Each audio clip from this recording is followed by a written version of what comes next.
I don't get it. I watch tons of English videos, I can read English articles, and I understand when people talk to me. But when I try to speak, it's like my brain freezes. The words just won't come out. Why is it so hard to actually speak? That's a really common problem, and you're not alone. A lot of English learners experience the same thing. They understand, but they can't speak fluently. That's what I'm going to explain in this video. Why can so many people understand English but they can't speak? I often get comments saying, "I get what you're saying, but I can't speak like that." This is a problem that most people face, and it is important to explain why this happens and how you can fix it. I want to give you an analogy. Imagine you go to the gym 4 times a week, and at the gym, you only train your arms, you never train your legs, you just train your arms. What's going to happen after a few months?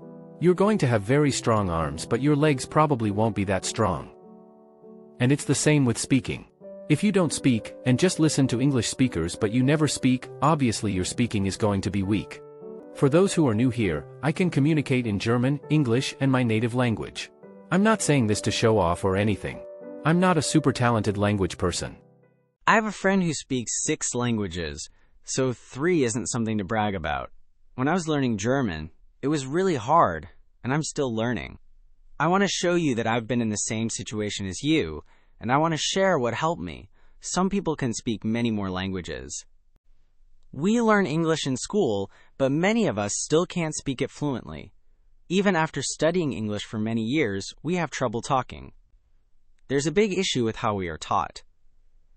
The main problem is that we learn by input. This means listening and reading. But output, which is speaking and writing, is what we really need. Most language classes focus on input. We read and listen a lot, but we don't speak and write enough. A book I really like talks about this. It says the best way to learn is to have more output than input. We usually do the opposite.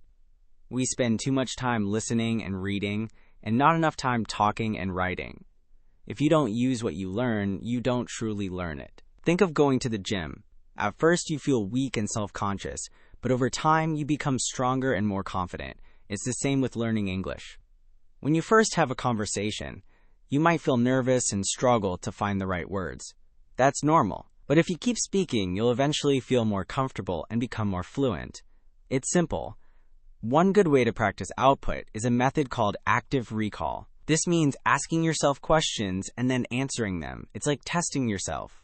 I've mentioned this in my other videos. It's a very effective way to learn. When I was learning German on my own, I realized I was doing too much input.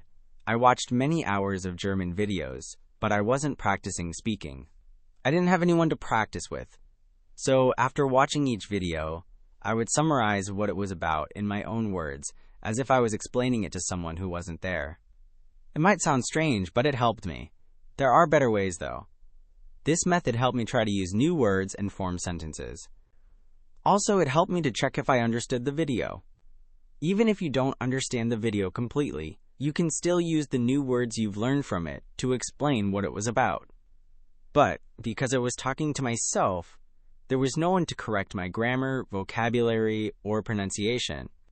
For example, even now, I still make grammar mistakes, and my pronunciation isn't always perfect.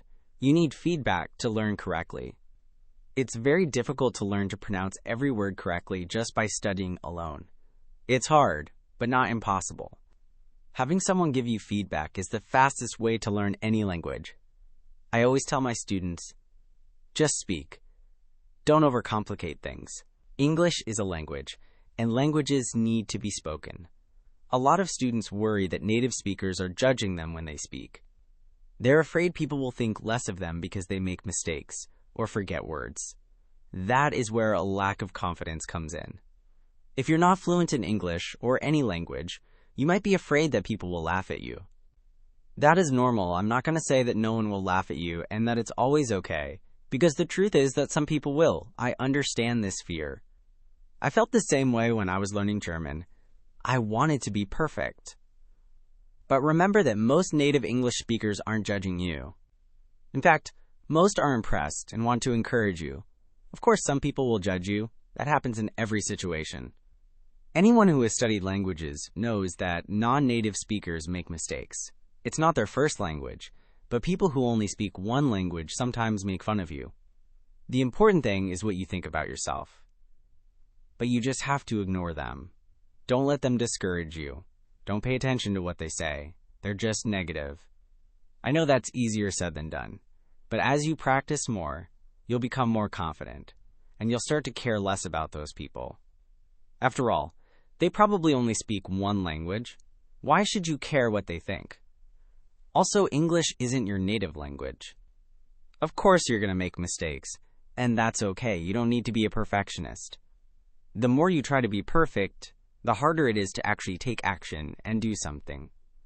Nothing is ever perfect. Most English speakers, around 90%, aren't judging you for making mistakes, and even native English speakers make mistakes. For example, you might hear them use double negatives, which are incorrect. So just because someone is a native speaker doesn't mean they speak perfectly. If you're a perfectionist, I understand. I'm the same way. But you have to let go of this. Trying to be perfect will stop you from improving and from speaking. And if you don't speak, you'll never become fluent. So when you're in a conversation, don't focus on grammar. Just open your mouth and speak.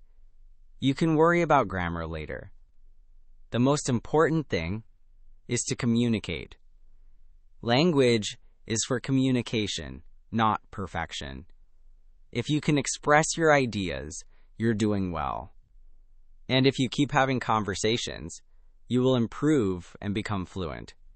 It's a slow process, and you need to be patient, but it is possible.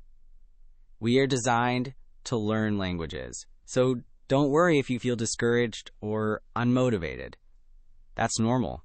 It happened to me when I was learning German. But stick with it, believe in yourself, and keep speaking. Eventually, you will improve and become fluent. A book I read suggests a unique way to practice output, creating an Instagram account just for your language learning. After you watch, read, or listen to something in the language you're learning, you take a picture of it and post it on Instagram, writing something about it. This is output. If you make your post look nice, you might even make some money. Of course, the main goal isn't to make money, but it's a possibility. This YouTube channel is a good way for me to practice output. I'm actively trying to speak and express myself in English. It encourages me to use English more. I read, speak, and think in English. If you've watched my older videos, you've probably noticed that my English has improved, in my opinion. It's much easier for me to express myself now. I used to spend hours filming a video. Now I can just sit here and talk to you. I highly recommend starting a YouTube channel or an Instagram account.